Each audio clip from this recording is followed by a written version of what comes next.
नमस्कार, आपके साथ मैं हूं Sameer Abbas. Full and final में आपका स्वागत है। दुनिया के तमाम हिस्सों में जंगी चिंगारियां कैसे सुलग रही हैं, आज इस पर होगी हमारी नजर। टारगेट पर है रशिया और बड़े पैमाने पर की जा रही है न्यूक्लियर तैयारी। आखिर कैसे और क्यों, पूरी डिटेल हम आपके सामने आज रखने जा रहे हैं, क्योंकि अमेरिका ने एक नहीं दो नहीं 100 परमाणु हथियारों की तैनाती कर दी है। कहां और कैसे, इसके पीछे इरादा क्या है, मंशा क्या है, ये जानने की करेंगे कोशिश। सबसे पहले फुल एंड फाइनल की 4 बड़ी खबरें आपके सामने रखने जा रहे हैं। पहली बड़ी खबर, नेटो की रूस पर न्यूक्लियर हमले की तैयारी।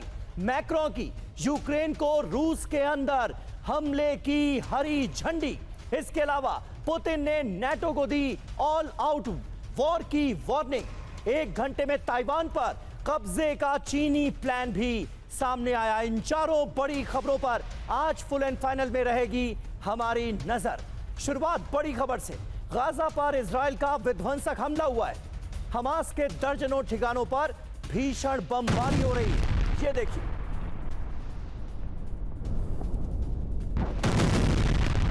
ये ताजा तस्वीरें आपके सामने हैं। आईडीएफ की बमबारी में 21 लोगों की जान गई।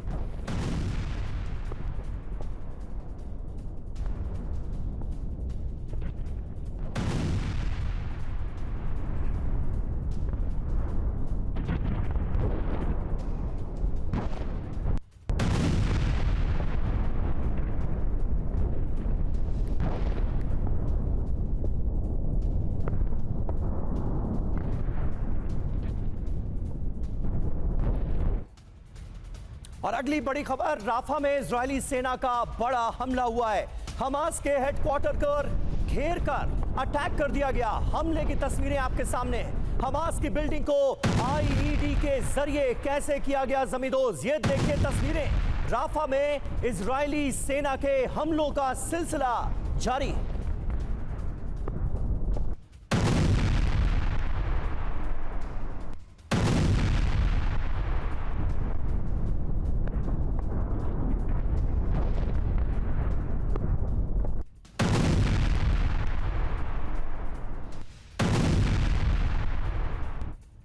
तो देखिए, राफा लगातार निशाने पर है। राफा सिटी में टैंकों के साथ इजरायली सेना का घातक ऑपरेशन चल रहा है। ग्राउंड ऑपरेशन में इजरायली सेना को बड़ी कामयाबी हाथ लगी है। हमास के हथियारों का जखीरा बरामद किया गया है। आईडीएफ को यह बड़ी कामयाबी हाथ लगी है। राफा में हमास के हथियारों का बड़ा जखीरा बरामद करने का आईडीएफ ने किया है दावा।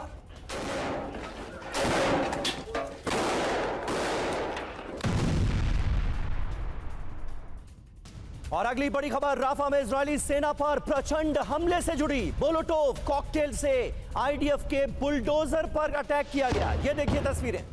मोलोटोव अटैक से सैन्य वाहन में लगी आग।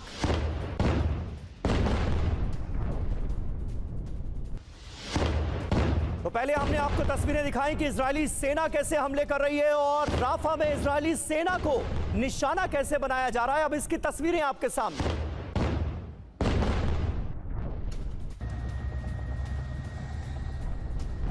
तो ये 3 बड़ी खबरें इस वक्त की हम आपके सामने रख रहे हैं। पहली, गाजा पर इजराइल का विध्वंसक हमला। राफा में इजरायली सेना का बड़ा हमला और हमास के हथियारों के जखीरे को बरामद करने का दावा आईडीएफ की तरफ से किया गया है।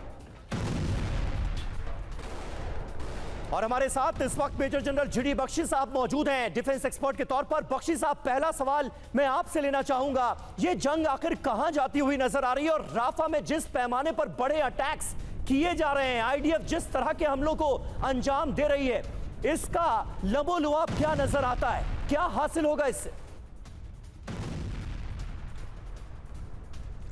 देखिए साहब, पूरी दुनिया में बहुत इसके खिलाफ आउटक्राई हुई थी, लेकिन फिर भी इजराइल ने ये हमला किया है। वो अभी तक क्लेम कर रहे हैं कि 500 ने सरेंडर कर दिया है। हमास के लड़ाकों ने कोई 500 से ज़्यादा उन्होंने एप्रीहेंड किए हैं और आज बहुत बड़ा ज़खीरा हथियारों का उन्होंने पकड़ लिया है। ऐसा वो कह रहे हैं कि उनकी कोई 4 हमास की पलटनें बची हैं। वो कह रहे हैं 19-25 में से उन्होंने ख़त्म कर दी हैं। वो इनको अब वो बर्बाद करना चाहते हैं।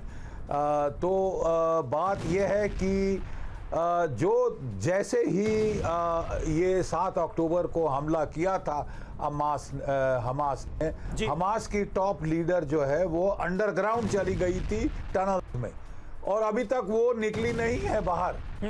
और जब तक वो निकले नहीं, इनके पास एक जो आर्टिफिशियल इंटेलिजेंस का सॉफ्टवेयर है जो कि आसमान से लोगों के फेस आइडेंटिफाई कर सकता है, उनको पकड़ सकता है, वो अभी तक कामयाब नहीं हुआ है। ये यानी कि टॉप लीडरशिप को नहीं ये जो है धराशायी कर पाए। बिल्कुल, ये बड़ा महत्वपूर्ण है कि हमास की टॉप लीडरशिप अभी तक खत्म हुई नहीं है। हमलों का सिलसिला लगातार जारी है और आम लोगों के भी भारी संख्या में मारे जाने की खबरें सामने आ रही हैं, जिसकी वजह से पूरी दुनिया में इजराइल की आलोचना भी हो रही है। वहीं मैक्सिको सिटी में इजरायली दूतावास के बाहर हिंसक प्रदर्शन हुआ है। प्रदर्शनकारियों ने मोलोटोव कॉकटेल से इस हमले को अंजाम दिया। पुलिस पर पत्थरबाजी हुई, पत्रकार समेत 10 लोग घायल हुए हैं इस पत्थरबाजी में। ये देखिए तस्वीरें आपको मैक्सिको की दिखा रहे हैं, जहां पर पत्थरबाजी की घटना सामने आई है और एक पत्रकार समेत 10 लोगों के घायल होने की खबर है। और अगली बड़ी खबर, बेलगोरोद में रूसी मिलिट्री काफिले पर हमला हो गया है। हमले में रूसी टैंक ले जा रहे ट्रक में लग गई आग। यूक्रेन के ड्रोन हमले में रूसी सैन्य वाहन हो गया तबाह। कैसे, ये देखिए तस्वीरें।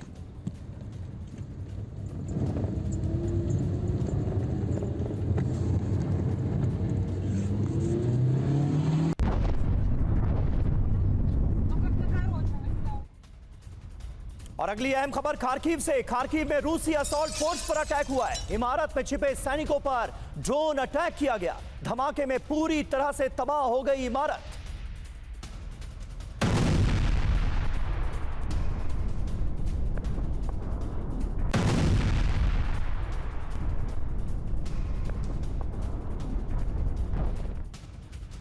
और अगली अहम खबर अमेरिका के ओहायो में भीषण धमाके से जुड़ी। धमाके की वजह से गिरी 12 मंजिला चेस बैंक बिल्डिंग। ये देखिए तस्वीरें। धमाके में 7 लोगों के घायल होने की खबर है और जो जानकारी मिल रही है वो ये कि मलबे में अभी भी 2 लोग फंसे हुए हो सकते हैं।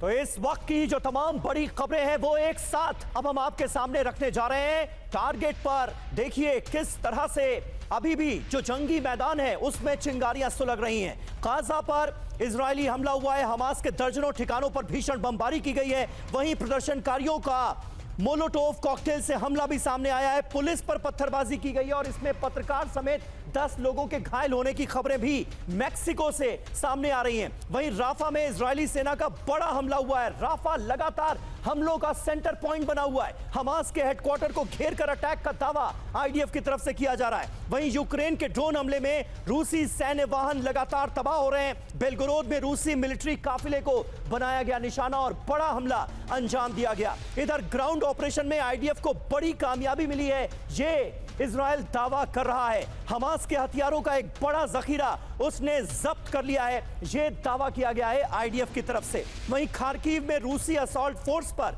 अटैक किया गया है, उसकी तस्वीरें भी हमने आपको दिखाई, जहां पर इमारत में छिपे सैनिकों पर ड्रोन अटैक अंजाम दिया गया। इन तमाम अहम खबरों पर हमारी नजर बनी हुई है। एक बार फिर रुख खार्किव का करेंगे। खार्किव में कुछ ही देर पहले रूस को बड़ा झटका लगा है। यूक्रेनी हमले में तबाह रूसी ग्रैड MLRS। यूक्रेनी पोस्ट पर हमले के दौरान MLRS तबाह हुई। भारी संख्या में गोला बारूद के साथ MLRS नष्ट हुआ। 24 घंटे में रूस का 8 टैंक और 2 MLRS तबाह। तस्वीरें देखिए।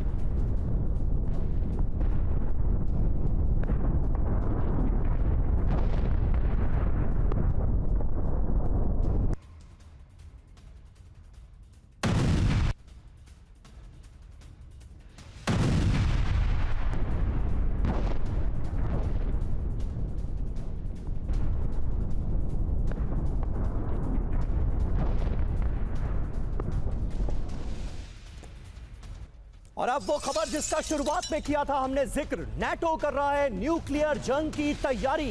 रूस पर न्यूक्लियर हमले की विध्वंसक तैयारी की जा रही है। कैलिनिनग्राड के पास देखे गए B-52 बॉम्बर्स रूसी सीमा के पास नेटो की न्यूक्लियर ट्रेनिंग। रूस के बॉर्डर सिक्योरिटी चीफ का यह बहुत बड़ा दावा सामने आया है नेटो की जंगी न्यूक्लियर तैयारियों को लेकर।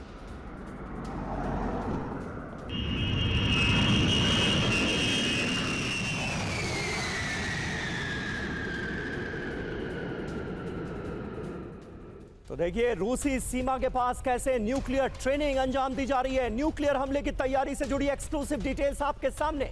रूसी सीमा के पास नेटो देशों की न्यूक्लियर ट्रेनिंग हो रही है। रूस पर न्यूक्लियर हमले की तैयारी में है नेटो। कैलिनिनग्राद के पास उड़ रहे हैं B-52 बॉम्बर्स। पोलैंड और बाल्टिक देशों में नेटो की विध्वंसक वॉर ट्रेनिंग को अंजाम दिया जा रहा है। रूसी बॉर्डर के पास जासूसी गतिविधियां बढ़ा रहा है नेटो। रूस के बॉर्डर सिक्योरिटी चीफ व्लादिमीर कुलिशोव का यह बड़ा दावा सामने आया है। और अगली अहम खबर, यूक्रेन के टारगेट पर रूसी न्यूक्लियर साइट्स हैं। यूक्रेनी टारगेट पर रूसी बैलिस्टिक मिसाइल बेस। यूक्रेन के टारगेट पर रूस के न्यूक्लियर वार्निंग रडार्स। 2 महीनों में रूस के 3 न्यूक्लियर ठिकानों पर बोला गया है हमला।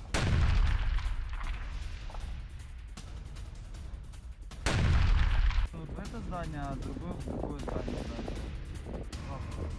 Вот это здание, а другое в другое здание дальше.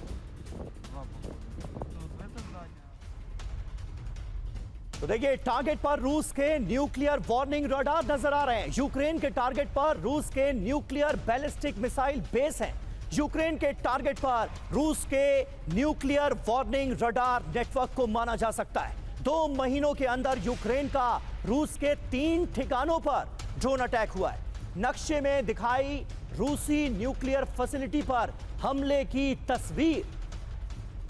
ये साफ तौर पर जो जानकारियां सामने आ रही हैं और जो बताया जा रहा है यूक्रेन और रूस की तरफ से, उसके आधार पर ये अहम जानकारियां हम आपके सामने रख रहे हैं। 27 मई बशकीरिया रूस का वोरोनिश अर्ली वार्निंग रडार नष्ट किया गया। पहली बार रूस के 1800 किलोमीटर अंदर तक इस हमले को अंजाम दिया गया। इसके बाद देखिए 26 मई ओरेनबर्ग रूस के वोरोनिश एम रडार पर ड्रोन अटैक होता है। 1500 किलोमीटर दूर कजाकिस्तान के पास हमला अंजाम दिया गया। 22 मई south Krasnodar Voronezh DM radar पर ड्रोन अटैक हुआ। यूक्रेन सीमा से करीब 500 किलोमीटर दूर इस हमले को दिया गया अंजाम। मैप के जरिए आप समझ सकते हैं कि इन हमलों को कैसे और कहां अंजाम दिया जा रहा है। तो रूस के न्यूक्लियर वार्निंग सिस्टम पर हमला क्यों हो रहा है, यह भी समझिए। क्या रूस की न्यूक्लियर साइट पर हमले की तैयारी है? क्या रूस पर न्यूक्लियर हमले की तैयारी की जा रही है? यह सवाल भी जहन में आता है। क्या नेटो रूस पर बड़े हमले की तैयारी कर रहा है? क्या यूक्रेन से रूसी न्यूक्लियर संयंत्र टारगेट किए जाएंगे? ये वो अहम सवाल हैं जिन पर चर्चा जरूरी है। और हमारे साथ प्रोफेसर राजन भी मौजूद हैं। राजन साहब, किस तरह से आप देखेंगे इन तैयारियों को, और ये जो न्यूक्लियर तैयारियां हैं ये आने वाले वक्त के लिए चिंता का कितना बड़ा सबब? देखिए, मैं समीर, नमस्कार। काफी दिनों बाद फिर से आपके प्रोग्राम में आया हूँ। ये मान के चलिए कि अभी जो स्थिति है रूस और यूक्रेन के बीच में काफी नाजुक है और युद्ध के बढ़ने की पूरी संभावना है। यह कहां तक बढ़ के जाता है यह कहना अभी थोड़ा मुश्किल है। जो आप न्यूक्लियर बातें कर रहे हैं ये अभी साइबर रैटलिंग भी हो सकता है, लेकिन यह निश्चित रूप से दोनों तरफ से तैयारियां चल रही हैं। कुछ दिन पहले जो खबर दिखाया था आपने और बाकी लोगों ने भी दिखाया था, जिसमें कि टैक्टिकल न्यूक्लियर वेपन्स की रूस तैयारी कर लिया है और उसके एक्सरसाइजेज भी उसने किए थे। और अभी आपने दिखाया कि नाटो भी बिल्कुल रूस के बॉर्डर पे वो तैयारी कर रहे हैं। उसके अभी रूस की पॉलिसी यह है कि रूस अपने जो कैप्चर टेरिटरी है उसको वो एक तरह से अपने पास रखना चाहता है। और यूक्रेन में अभी बात यह चल रही है कि जो अमेरिकन या वेस्टर्न जो वेपन्स हैं उनके पास, जो कि पहले अमेरिका अलाउ नहीं कर रहा था कि वो रूस के अंदर जाके हमला करे, और वो डिमांड कर रहा है कि उसको हमला करने का उसकी छूट होनी चाहिए, इजाज़त होनी चाहिए। और आपने जैसा देखा कि फ्रांस ने बोल दिया है कि उसको इजाज़त मिलनी चाहिए कि वेस्टर्न वेपन्स को वो रूस के अंदर में भी हमला कर सके। और लगभग जर्मनी ने भी वही बोला है। अब अमेरिकन कांग्रेस को ये डिसीजन लेना, अमेरिकन प्रेसिडेंट को ये डिसीजन लेना है। अगर वह ऐसा होता है तो, और अगर हमले न्यूक्लियर इंस्टॉलेशन या दूसरे भी इंपॉर्टेंट इंस्टॉलेशन पे अगर यूक्रेन हमला करता है तो यह युद्ध निश्चित रूप से एक टैक्टिकल न्यूक्लियर वेपन तक जा सकता है। बिल्कुल, और एक इसकी बहुत संभावना ही से इनकार विनाशकारी नहीं मोड़ पर यह युद्ध आ चुका है, ये जंग आ चुकी है, ऐसा साफ तौर पर नजर आता है। प्रोफेसर राजन कुमार बने रहे आप हमारे साथ। एक और अहम खबर है, रूस ने वेयरहाउस से निकाले न्यूक्लियर वेपन्स। रूसी न्यूक्लियर वेपन पर सबसे बड़ी वार्निंग, न्यूक्लियर वेपन की ड्रिल में निकाले गए टैक्टिकल वेपन। रूसी टीवी के एंकर दिमित्री किसलेव ये दावा करते हुए नजर आए अपने प्रोग्राम में। РВСН даже не...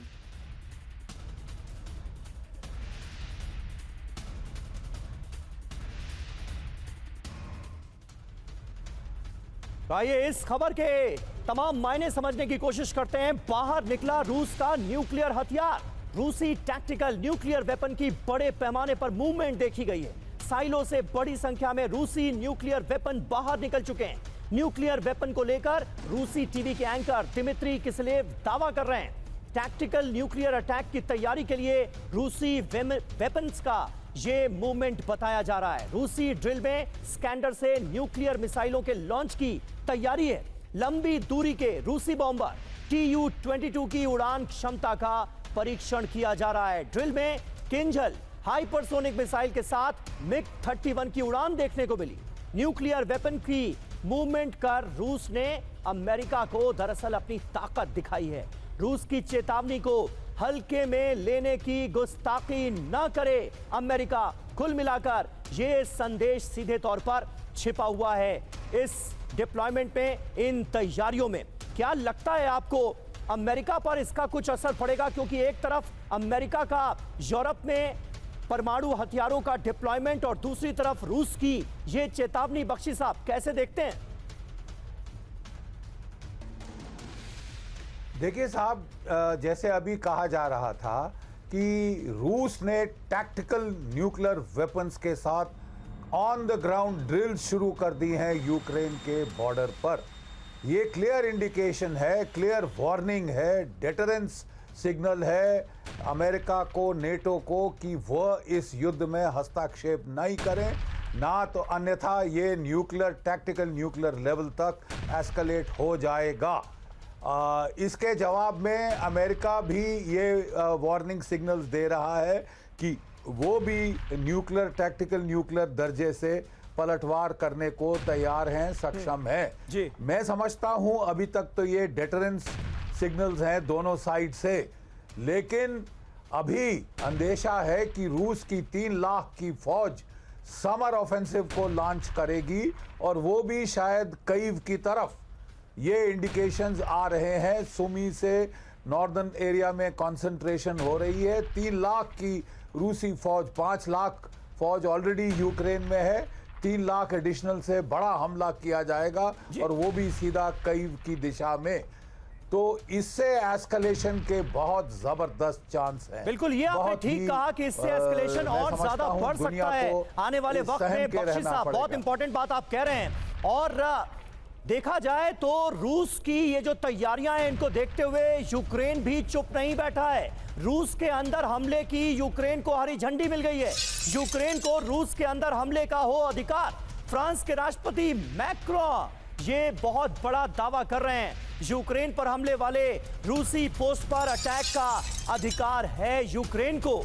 ये कहा गया है उनकी तरफ से, रूसी सैन्य ठिकानों को तबाह करने की छूट मिलनी चाहिए यूक्रेन को, ये कह रहे हैं मैक्रों।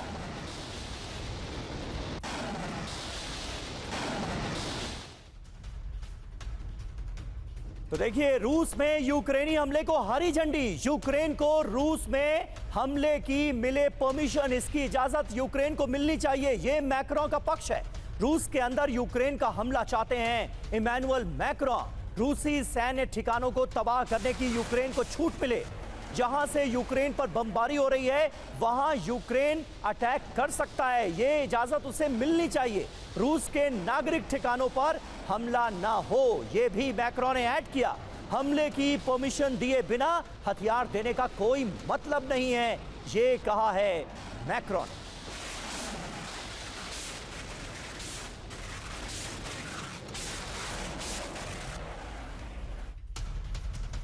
और देखिए अगली बड़ी खबर, रूस पर हमले के लिए यूक्रेन को मिले फ्री हैंड।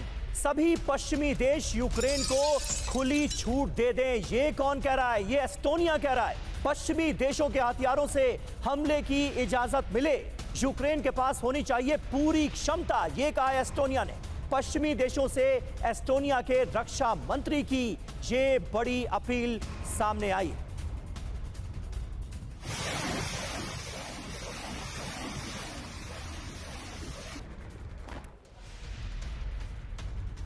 तो देखिए, पश्चिम के हथियारों से रूस के अंदर हो हमला, रूस पर हमले के लिए यूक्रेन को फ्री हैंड दे दिया जाए। तो मैक्रों की बात में को आगे बढ़ाते हुए एस्टोनिया जो कह रहा है वो बहुत इंपॉर्टेंट है। सभी पश्चिमी देश यूक्रेन को खुली छूट दें, पश्चिमी देशों से मिले हथियारों से हमले की छूट दे दी जानी चाहिए यूक्रेन को।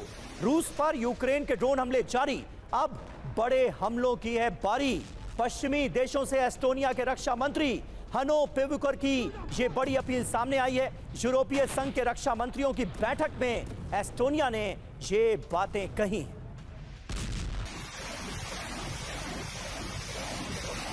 और प्रोफेसर राजन कुमार हमारे साथ मौजूद हैं। ये साफ तौर पर जो फ्रांस और एस्टोनिया का रुख सामने आ रहा है, यूक्रेन को अगर ये इजाजत दे दी जाती है कि जहां से हमले हो रहे हैं उन इलाकों पर हमले करने की इजाजत यूक्रेन को भी हो, उसकी परमिशन दे दी जाए, ग्रीन सिग्नल दे दिया जाए, तो इसका अंजाम अब आने वाले वक्त में क्या हो सकता है राजन कुमार साहब? जी, बहुत ही बढ़िया सवाल है समीर। देखिए, यह तो एक तरह से कि यूक्रेन अगर मान लीजिए ड्रोन से आपने बताया कि अभी हमले कर रहे हैं, तो ये जो ड्रोन है ये यूक्रेन का अपना तो है नहीं। पहले भी जो हमले हो रहे थे वो यूक्रेन के पास जो कैपेसिटी है आर्म्स एंड मिसाइल्स की बहुत ही कम है। तो पहले भी वेस्टर्न वेपन्स ही यूज हो रहे थे, लेकिन अभी जो बात चल रही है उसमें 2-3 बातें आती हैं। एक तो कि अगर फाइटर F-16 उनको दिया जाता है, जैसे कुछ देशों ने बोला कि जो यूरोपियन कंट्री के पास F-16 है वो अपना F-16 वो दे सकते हैं। तो अगर और लेकिन इसका लंबा समय लगेगा, ट्रेनिंग इत्यादि करनी पड़ेगी। और दूसरा जो एटेकम्स जो कि अमेरिका ने वहाँ पे दिया है, जो मिसाइल है जिसकी कैपेसिटी 300 किलोमीटर मारक क्षमता है, तो अगर एटकम से हमला करते हैं तो 300 किलोमीटर अंदर तक वो कर सकते हैं और उसका प्रयोग अमेरिका को देना है। और अगर भविष्य में अगर F-16 और भी मिलते हैं तो उसका प्रयोग क्या यूक्रेन के क्षेत्र में ही करेंगे। F-16 आप जानते हैं कि अमेरिकन एयरक्राफ्ट है, फाइटर एयरक्राफ्ट है, और वह अमेरिका सीधा नहीं दे रहा है, लेकिन यूरोपियन कंट्री ने कमिट किया है कि कुछ देंगे वो। तो इन दोनों का प्रयोग अगर होता है तो युद्ध का दायरा निश्चित रूप से बढ़ता है, और युद्ध का दायरा बढ़ने से जो अभी एस्केलेशन है उसकी पूरी संभावना बनती है। बिल्कुल बिल्कुल, ये साफ तौर पर जो बातें आपकी तरफ से भी कही गई हैं कि वो आने वाले वक्त में स्थिति कितनी चिंताजनक हो सकती है, इस ओर सीधा इशारा करती हैं। वहीं देखिए, यूक्रेन को स्वीडन से मिला गेम चेंजर एयरक्राफ्ट, इसके बारे में अहम खबर है। स्वीडन ने यूक्रेन को दिया राडार कंट्रोल एयरक्राफ्ट। यूक्रेन पहुंचने वाला है स्वीडन का ASC-890 विमान। हवाई और समुद्री खतरों से यूक्रेन की ये रक्षा करेगा। F-16 और ASC-890 का डेडली कॉम्बिनेशन यूक्रेन को हासिल होने वाला है।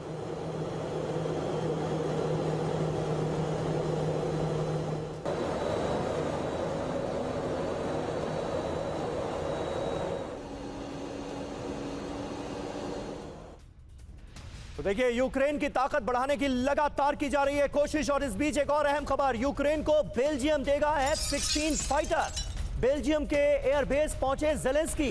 F-16 पायलटों से यूक्रेनी राष्ट्रपति जेलेंस्की ने की है मुलाकात। तस्वीरें आपके सामने हैं। जल्द कीव भेजे जाएंगे F-16 फाइटर जेट्स। बेल्जियम के पीएम अलेक्जेंडर डी क्रू ने यह ऐलान कर दिया है।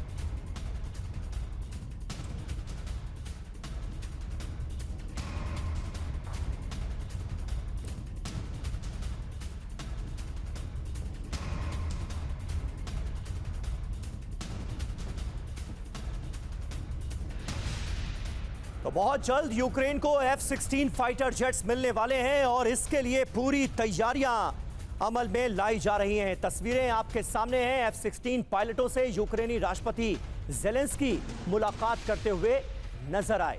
तो नाटो की रूस पर हमले की जो तैयारी है उससे जुड़ी अहम खबर आपको दे दें। यूरोप में नाटो की ईस्ट शील्ड की तैयारी है। जी हां, बेलारूस रूस बॉर्डर पर नाटो की ईस्ट शील्ड। यूक्रेन को जल्द मिलने वाले हैं F-16 फाइटर जेट्स। डेनमार्क और नेदरलैंड से मिलेंगे F-16 फाइटर जेट्स, ये तय हो गया है। नाटो की न्यूक्लियर हमले की तैयारी भी सामने आई। रूसी सीमा के पास नाटो की वॉर ट्रेनिंग चल रही है। ब्रिटेन ने रूस के अंदर तक मार करने की इजाजत दे दी है। स्वीडन ने अपने हथियारों से रूस के अंदर हमले की परमिशन दी है, यानी अब स्वीडन के हथियारों का इस्तेमाल करते हुए यूक्रेन रूस के अंदर हमले कर सकता है। 6 नाटो देश बनाएंगे ड्रोन दीवार। पोलैंड से नॉर्वे, फिनलैंड तक ड्रोन वॉल की तैयारी है। यूक्रेन में बढ़ रही है नाटो सैनिकों की तैनाती। लिथुआनिया ने यूक्रेन में सैनिक भेजे हैं। चेक रिपब्लिक, पोलैंड, फ्रांस, एस्टोनिया जल्द भेजेंगे सैनिक। आप अंदाजा लगाइए ये युद्ध किस कदर विध्वंसकारी हो सकता है आने वाले वक्त में, इसके सीधे संकेत हैं। और एक और अहम खबर, अमेरिका का सबसे आधुनिक फाइटर जेट क्रैश हुआ है। मैक्सिको में F-35A फाइटर जेट क्रैश हो गया। अल्बुकर्क इंटरनेशनल सनपोर्ट के पास F-35 जाकर गिरा। ये देखिए तस्वीरें आपके सामने हैं। हादसे का शिकार हुआ है F-35 और F-35 के पायलट को भी गंभीर चोटें आई हैं इस हादसे में। विमान हादसे की वजह की पड़ताल शुरू हो गई है। पता लगाने की कोशिश की जा रही है कि आखिर इस विमान हादसे के पीछे वजह क्या थी।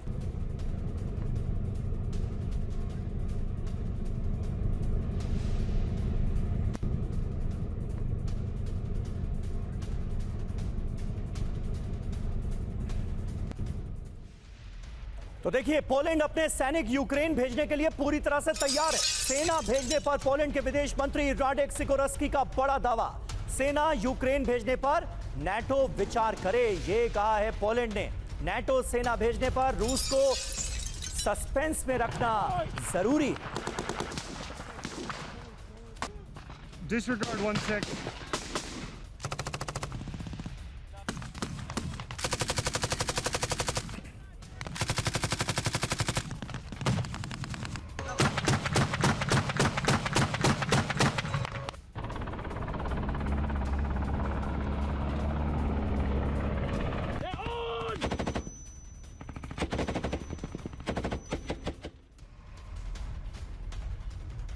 तो यूक्रेन में सैनिक भेजने के लिए पोलैंड दरअसल तैयार है। पोलैंड अपने पड़ोसी देश यूक्रेन में सेना भेजने के लिए तैयार है, रेडी मोड में। नाटो देश यूक्रेन में सेना भेजने पर विचार करें, ये पोलैंड ने अपना पक्ष सामने रखा है। सेना भेजने पर पोलैंड के विदेश मंत्री राडेक सिकोरस्की ये बड़ा दावा कर रहे हैं। यूक्रेन को मदद देने के सभी विकल्पों पर, सभी ऑप्शंस पर नाटो को सोचना चाहिए। नाटो सेना भेजने पर पुतिन को सस्पेंस में रखना चाहिए, यह भी कहा गया है पोलैंड की तरफ से। और देखिए अगली बड़ी खबर, पुतिन ने नाटो को दी विध्वंसक धमकी। पुतिन ने ऑल आउट वॉर की वार्निंग दे दी है। यूक्रेन ने पश्चिमी हथियारों से अटैक किया तो संपूर्ण युद्ध शुरू हो जाएगा। रूस ने ब्रिटेन को दी अंजाम भुगतने की चेतावनी। पश्चिमी हथियारों के इस्तेमाल से वैश्विक संघर्ष तय है, ये रूस ने चेताया है।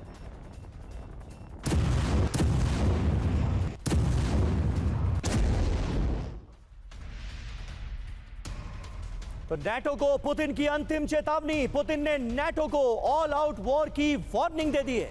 यूक्रेन ने पश्चिमी हथियारों से अटैक किया तो संपूर्ण युद्ध शुरू हो जाएगा। पश्चिमी हथियारों के इस्तेमाल से वैश्विक संघर्ष तय है। पुतिन ने ब्रिटेन को दी है विध्वंसक चेतावनी। छोटे इलाके और घनी आबादी वाले देश सावधान रहें, ये चेता रहे हैं पुतिन। लगातार तनाव बढ़ने के गंभीर नतीजे भुगतने होंगे, ये कहा है पुतिन।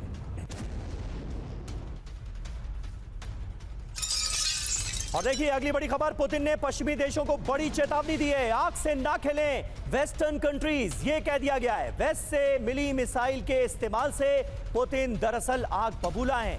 यूक्रेन में मिसाइल इस्तेमाल ना करने दें पश्चिमी देश, ये कहा गया है। यूक्रेन में सैनिक भेजना युद्ध में सीधे तौर पर भागीदारी माना जाएगा।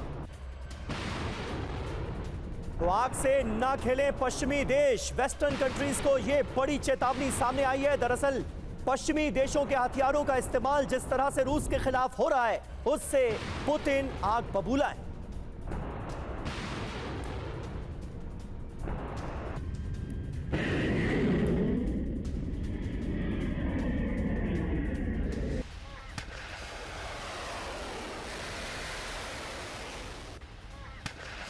और हमारे साथ तमाम खास मेहमान मौजूद हैं। जीडी बख्शी साहब, पुतिन की, रूस की ये चेतावनी, इससे कोई फर्क पड़ेगा या फिर जो स्थिति हम देख रहे हैं कि और आने वाले वक्त में टेंशन बढ़ेगा, इजाफा होगा, युद्ध भी और विध्वंसकारी मोड़ पर जा सकता है, उस तरफ चीजें बढ़ती हुई नजर आ रही हैं आपको? देखिए, जो नेटो कंट्रीज हैं, अमेरिका है, ये लोग घबराए हुए हैं कि यूक्रेन की ग्राउंड वॉर में हार तकरीबन निश्चित दिख रही है। जैसे ही रूस का बड़ा काउंटर ऑफेंसिव होगा, बड़ा खमियाजा इनको भुगतना पड़ेगा हार का। ये हारना नहीं चाहते, दुनिया के सामने नाक कटेगी। किसी भी तरह से ये थ्रेट्स दे के, धमकियाँ दे के ये रूसी हमले को टालना चाहते हैं, लेकिन मैं नहीं समझता अब ये होगा।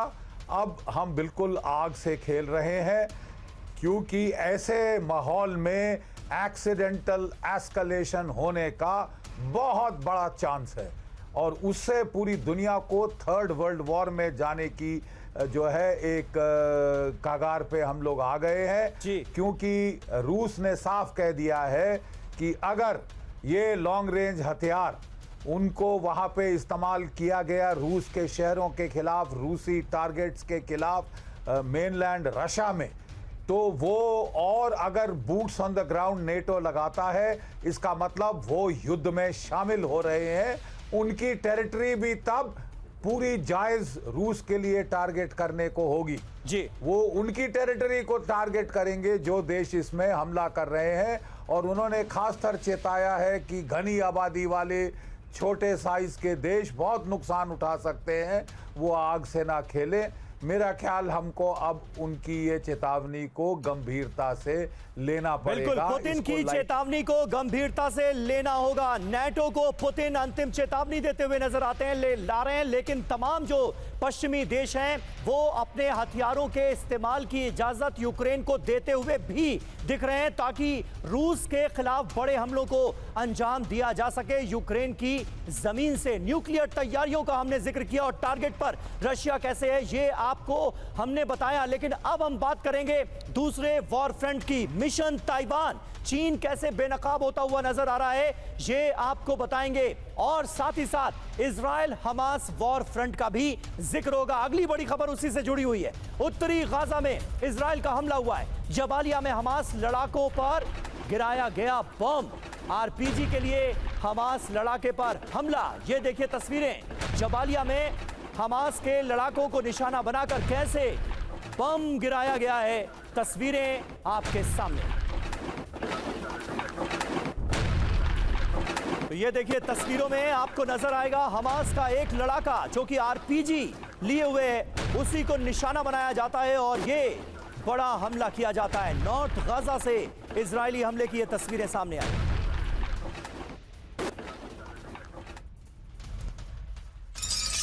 तो राफा में आईडीएफ का नॉन स्टॉप ऑपरेशन क्लीन जारी है। राफा के सेफ जोन पर भी आईडीएफ की भीषण बमबारी हुई है। 24 घंटे में टेंट सिटी पर 10 से ज्यादा बार बमबारी हो चुकी है। 24 घंटे में आईडीएफ के हमले में 22 और लोगों की मौत हुई है। लगातार जो नंबर्स हैं वो बढ़ते हुए नजर आ रहे हैं, मौत का आंकड़ा बढ़ता जा रहा है। राफा पर पूरी दुनिया की नजरें हैं कि आखिर यहां पर हो क्या रहा है। तमाम दिशा निर्देशों और युद्ध के नियम कायदों को परे रखते हुए इजराइल बड़े पैमाने पर हमलों को अंजाम दे रहा है, जिसमें आम बेकसूर लोगों की जान भी जा रही है। लेकिन इजराइल का यह कहना है कि हमास ने इन तमाम जगहों पर अपने सेंटर्स बना रखे हैं और हमास के खात्मे तक ये जंग जारी रहेगी, हमले रुकेंगे नहीं।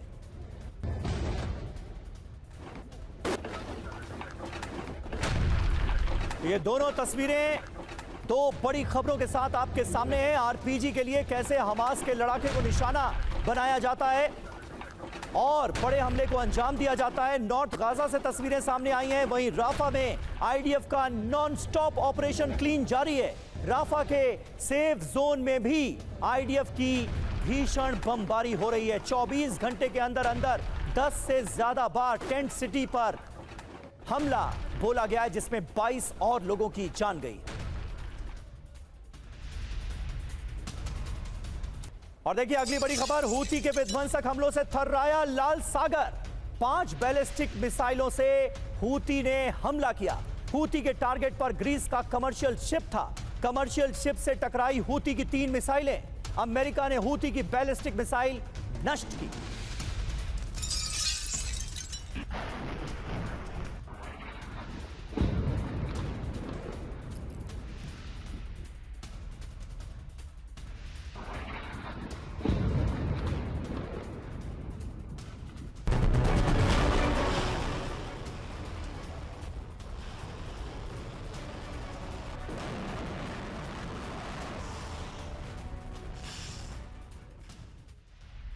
तो देखिए हूती का बैलिस्टिक हमला, इससे जुड़ी अहम जानकारियां। लाल सागर में हूती के विध्वंसक हमलों से थर्राया अमेरिकी ग्रुप। हूती का एक साथ 5 एंटी शिप बैलिस्टिक मिसाइलों से हमला। लाल सागर में ग्रीस के कमर्शियल शिप को बनाया गया निशाना और हूती ने इस कमर्शियल शिप पर दागी मिसाइलें। ग्रीक कमर्शियल शिप से टकराई हूती की 3 बैलिस्टिक मिसाइलें।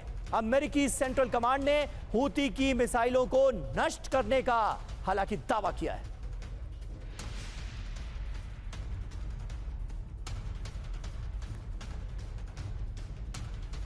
और आइए अब बात करते हैं मिशन ताइवान की। चीन कैसे बेनकाब होता हुआ नजर आ रहा है। बड़ी खबर, जापान ने किया चीनी ड्रोन इंटरसेप्ट। F-15 से चीन के विंग लूंग 10 ड्रोन को खदेड़ा गया है। जी हां, पहली बार ओकिनावा के नजदीक दिखा चीनी ड्रोन।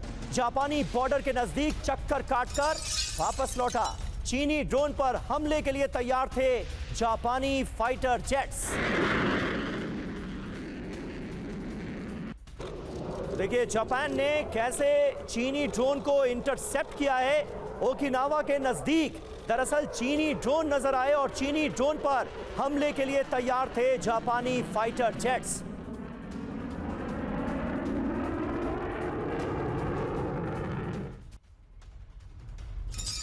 और अगली अहम खबर, ताइवान स्टेट में फिर आक्रामक नजर आ रहा है चीन। ताइवान स्टेट में दिखे 13 चीनी मिलिट्री एयरक्राफ्ट। ताइवान बॉर्डर के नजदीक 9 चीनी वेसल मौजूद। ताइवान स्टेट के मिडिल लाइन को किया पार। ताइवान बॉर्डर के नजदीक पहुंचे चीन के असॉल्ट ड्रोन। ताइवान के रक्षा मंत्रालय ने इसे लेकर अलर्ट जारी किया।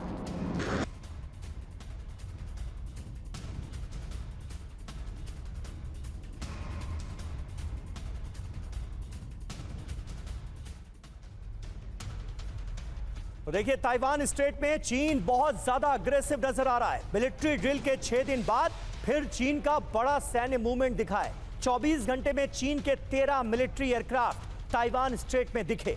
चीन के 5 नेवल वेसल और 4 कोस्ट गार्ड शिप ताइवानी बॉर्डर के नजदीक नजर आए। एक चीनी लड़ाकू विमान ने ताइवान के एयर डिफेंस जोन को भी पार किया। मई के महीने में 403 लड़ाकू विमान, 243 चीनी शिप ट्रैक किए गए। तो ताइवान स्टेट में चीन बहुत आक्रामक नजर आ रहा है। 1 घंटे में ताइवान पर कब्जे का चीनी प्लान भी सामने आया। अमेरिकी रिस्पॉन्स से पहले ताइवान पर कब्जे का प्लान है। चीन के लिए ताइवान पर कब्जा बेहद आसान है। अमेरिकी विशेषज्ञ दिमित्री एल्पेरोविच का ये बड़ा खुलासा आपके सामने। ताइवान से शुरू हो सकता है वर्ल्ड वॉर, ये उनका अनुमान है।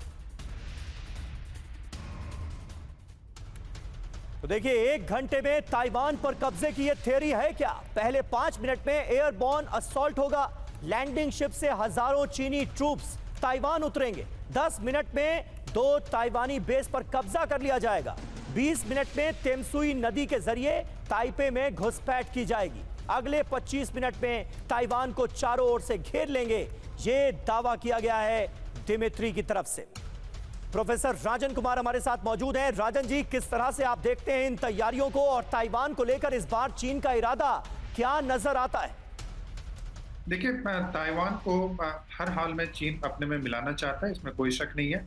अभी जो वहां पे अभी जो ये घटना हुई थी जिसमें कि सबसे बड़ा जो ड्रिल किया था, उसका कारण यह है कि एक अभी वहां पे नए प्रेसिडेंट आया है लाई चिंग टे के नाम से। वहां पे उनका इनॉग्रेशन होना था कुछ दिन पहले जी। तो उसमें जो लाई है प्रेसिडेंट लाई चिंग टे, वो माने जाते हैं कि वो चीन के साथ इंटीग्रेशन का जो पॉलिसी है उसको बिल्कुल सपोर्ट नहीं करते हैं, उसका विरोध करते हैं और अमेरिका से अच्छे संबंध बनाए रखने की बात करते हैं। तो इस कारण से चीन ने उनका पूरा जो ताइवान का जो टेरिटरी है चारों तरफ से, आपने जैसा दिखाया कि सबसे बड़ा ड्रिल अभी किया था जिसमें कि चारों तरफ से घेर लिया और वो एक तरह से मैसेज देने की कोशिश यह कर रहा था अमेरिका और पश्चिमी देशों को कि इसकी संभावना काफी ज्यादा है और अगर इस ढंग की पॉलिसी चलती रहे तो वो पूरा उसको ब्लॉकेट कर सकता है।